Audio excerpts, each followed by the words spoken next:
Line It est le jeu incroyable de l'été à avoir dans sa valise pour emmener partout où que tu sois. Allez, je t'explique ça plus en détail. C'est parti!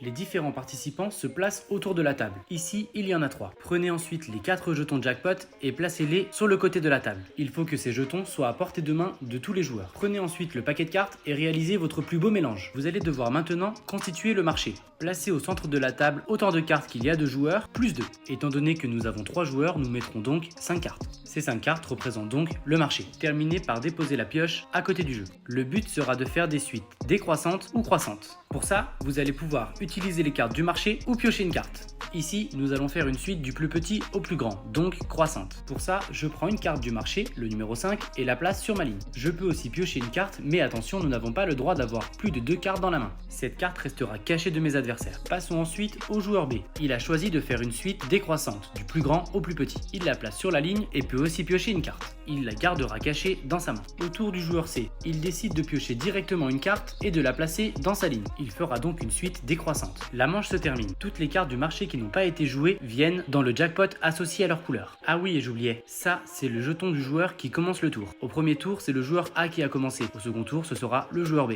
Nous prenons donc 3 cartes qui correspondent aux 3 joueurs, plus 2 pour constituer le marché une nouvelle fois. Le joueur B commence. Il joue le 69 qu'il avait dans la main pour réaliser sa suite décroissante. Il pioche ensuite une carte qu'il gardera dans sa main. Au tour du joueur C, il peut prendre une carte du marché ou piocher une carte. S'il pioche une carte trop faible, inutile pour lui de la jouer tout de suite. Il ferait mieux de jouer une carte du marché pour la mettre dans sa suite. Il gardera la carte qu'il a piochée avant dans sa main. Pareil pour le joueur A, inutile de mettre son 54 après son 5. Il n'a qu'une seule carte dans sa main, alors il peut en piocher une deuxième. Puis choisir une carte du marché pour la mettre sur sa ligne. Fin de la manche, toutes les cartes du marché qui n'ont pas été utilisées finissent dans le jackpot. On prendra maintenant le jeton du joueur B pour le donner au joueur C. Vous vous demandez comment faire pour gagner le jackpot? Il suffit tout simplement d'avoir 3 cartes de la même couleur pour remporter le jackpot associé. Ici, on récupère toutes les cartes rouges. Pour fermer sa ligne et donc valider ses points, il faut supprimer 3 cartes, puis garder le reste et les retourner sur notre tas. Il y a des cartes spéciales appelées les cartes paris. Si je mets une carte pari à la suite de ma ligne, il faudra que j'ajoute au fil du jeu au minimum le nombre de cartes qui est écrit sur la carte noire. Ici, c'est donc 3 cartes. Si le pari est réussi, vous gagnez le nombre de points indiqués sur la carte. En revanche, si vous perdez votre pari, vous prenez une pénalité.